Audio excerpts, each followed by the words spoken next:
Alam mo kung ano yung maganda kapag nasa probinsya ka? Yung parang sobrang layo mo sa problema.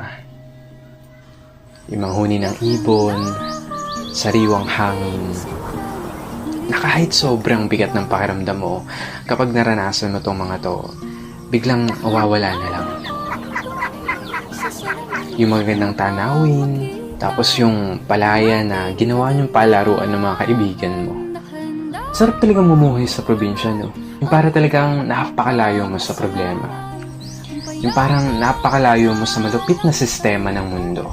Na kapag nasa probinsya ka, mararamdaman mo talaga yung halaga ng sarili mo kesa sa iba. At mapapasabi ka na lang na there's no place like home or like probinsya.